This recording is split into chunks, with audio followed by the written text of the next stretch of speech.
कोटमगाव नाशिक येथे आयोजित श्रीमद महावाक्य निर्वचन निरोपण सोहळा अंतर्गत पूजनीय काणसकर बाबा यांनी पोथी वाचन कार्यक्रमात प्रवचन करताना भक्तगणांना आध्यात्मिक संदेश दिला। त्यांच्या प्रवचनानं संपूर्ण परिसर भक्तिमय झाला। आजच्या धकाधकीच्या जीवनात मनशांती हरवत चालली आहे। अशा परिस्थितीत परमेश्वराचे नामस्मरण अत्यंत महत्त्वाचे असून त्याद्वारे मनशांती आणि ईश्वर प्राप्ती साधता येते असे काणसकर बाबांनी मार्गदर्शन केले। तो देव आपलासा व्हावा, त्याचं आचरण आपल्या जीवनात उतरावं। जन्म झाला त्याला एक दिवस मरण निश्चित आहे, लक्षात घ्या।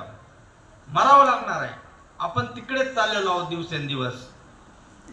वाढदिवस अभिष्ट चिंतन सोहळे साजरे होत असताना सर्व भाषणवाले त्याचं कौतुक करतात। कुणाचं?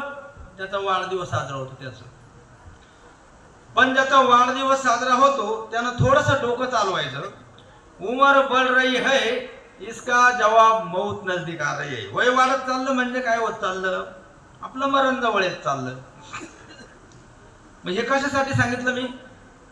का दोन गोष्टी माणसं विसरून गेले म्हणून देवाला जवळ करत नाही, म्हणून देव जोडत नाही, म्हणून देव कळवून घेत नाही। देव करून घ्यायचा अर्थ त्याचं ज्ञान व्हावं। देवपूजेच्या पेट्या बनवतो इथपर्यंत निश्चित आहे, कपाळाला देव लावतो हे निश्चित आहे, पण तो देव करून घ्यावा म्हणजे तो देव कळावा, त्याचं ज्ञान व्हावं, लक्षात घ्या। पण ते संतांना म्हणावं लागलं, लक्षात घ्या। आणि नाहीतरी वेळोवेळी शब्द प्रयोग केलेला आहे। अनन्य शरण जावे चक्रधरा, पुन्हा या संसारा येणे नाही, पुन्हा या संसारा येणे नाही, पुन्हा या संसारा येणे नाही। संसार म्हणजे काय? जन्माला येणे आणि जाणे, आणि याच्यामध्ये दुःख आहे, लक्षात घ्या। स्वामींनी सांगितलेलं आहे, जीव, देवता, प्रपंच आणि परमेश्वर चार पदार्थ सांगितले। ज्याला इच्छा असो अथवा नसो सुख आणि दुःख भोगावंच लागतं, इच्छा असो अगर नसो, त्याला म्हणायचं जीव। इच्छा असो अथवा नसो दुःख भोगविती, तिचं नाव देवता। ज्याच्यामध्ये भोगवती त्याचं नाव प्रपंच, आणि यातून जो वेगळा करतो, यामधून मुक्त करतो, मोकळा करतो, त्याचं नाव परमेश्वर, लक्षात घ्या। आणखी एक वेगळी व्याख्या याची। देवता सृष्टी व्यवस्थेकरता नित्यबद्ध, जीव बंध मुक्त, प्रपंच परिवर्तनशील नाशिवंत, परमेश्वर आगाध अनंत आहे, लक्षात असू द्या। मग चार कर्मफळे सांगितले, स्वर्ग, नरक, कर्मभूमी, मोक्ष। आता हा मोक्ष आपण मायेपर्यंत धरू, कैवल्य पद वेगळं काढू याच्यातून एका अर्थाने।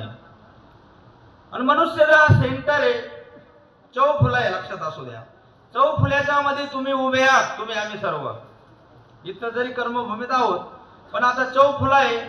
गाडी इकडे जाते, गाडी पूर्वेला, पश्चिमेला, दक्षिणेला, उत्तरेला जाते, मधात आपण उभा आहोत। इथून आता आपणाला स्वर्गाला जायचं, नरकाला जायचं, कर्मभूमीला जायचं, मोक्षाला जायचं, मायेपर्यंतच्या की कैवल्य पदाला जायचं, किंवा मग हा म्हणजे हा सेंटर आहे।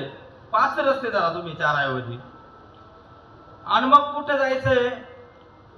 मग आपल्याला स्वर्गाला जायचं नाही, कारण तिथून पुन्हा मग त्या पुण्याची पावटी सरेल, सवेची इंद्रपणाची उटी उतरे, आणि मग येऊ लागते माघारी मृत्यू लोका, पतनशील येते फळ।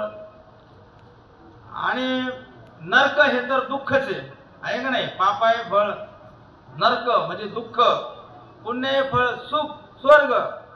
मग आपल्याला पुण्य नको, पापही नको, आपल्याला पाहिजे गोमट, आपल्याला पाहिजे योग्यता, आणि त्याच्यासाठी तो एक देव कळून घ्यावा, आपलासा करावा। त्या व्यतिरिक्त तुम्ही कोणताही प्रकार केला तर तुमच्या पदरात दुःखच आहे। एरती मायके दुःखाची जनिती, म्हणजे त्या व्यतिरिक्त दुःख आहे। मग देवाला शरण गेलं पाहिजे, लक्षात असू द्या। मग ते शरण कसं गेलं पाहिजे?